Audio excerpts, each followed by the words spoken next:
Alright, I figured I'd make another video. Okay, well, this is basically a replication of the universe, how it all works within our sky maps. So this is how it's all mapped out. It's basically the Earth is a dot in the center. You have the South Pole, you have the North Pole, or vice versa, however you want to look at it. Okay, but I've represented the red and the blue of the magnetics of the direction of the Earth. Okay, so when you walk around this ball, okay, the direction up is always changing, like how I showed.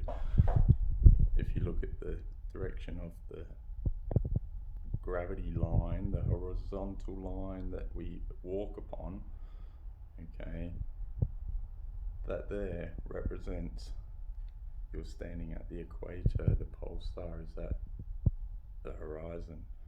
When you walk around the ball, pole star begins to rise. Okay, so the whole sky spins with the Earth as you walk around it. Okay, now if the Earth is this dot in the center, okay, the dot in the center of the North and the South Pole, it makes a line. Okay, what you're not understanding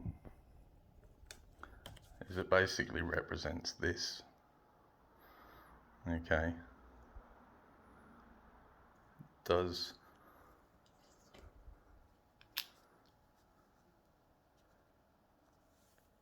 it's a bit hard with my phone, but does the whole universe change direction to get the sun changing angles in the sky? Or does the sun move to change direction in the sky? Not only that, how does the sun get to the other side of the pole? Well, the pole makes a line in space. In free space, you can determine direction. I'll take this camera to exactly the location of where it needs to go, and I will prove that in a demonstration. This camera, okay, is going to make a line, okay, and it knows exactly where the line is. All right.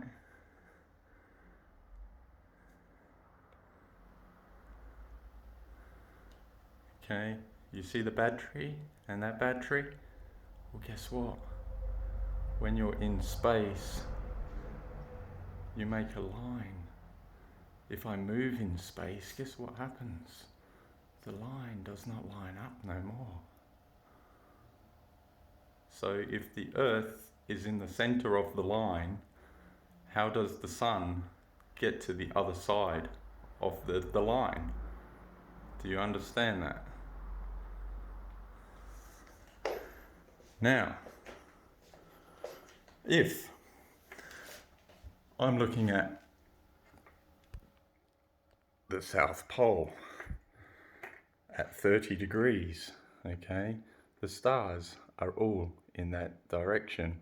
Now, if I spin the Earth, or if I walk to the opposite side, if I walk to the South Pole, the stars are above my head. The plane is parallel to the horizon. Now, if I walk past the pole, the stars are facing in the opposite direction of the sky. So basically, that point, that little dot that everything is measured from, like your equatorial mount, okay, the dot, okay, the dot is angled at 30 degrees and the dot is spinning on a pivot point. Do you understand what's going on there? You're facing in a totally opposite direction in the sky. The whole sky would move around in a big massive circle. It doesn't happen. You're always stationary. You do not move. You always measure from the dot. This is another diagram. If you are on one side measuring from this dot a circle, do you know what happens if you move the dot to the opposite side? Not only move the dot, turn the dot, because the gravity, okay, we'll line up the gravity up and down. That is the degree off the gravity line. And then on the other side, you're actually turning the dot. Now, how do you track with a equatorial mount with the center point turning and changing? Do you not understand that? The center point is actually moving location and turning. But anyway, I'll leave it with you. Have a good one.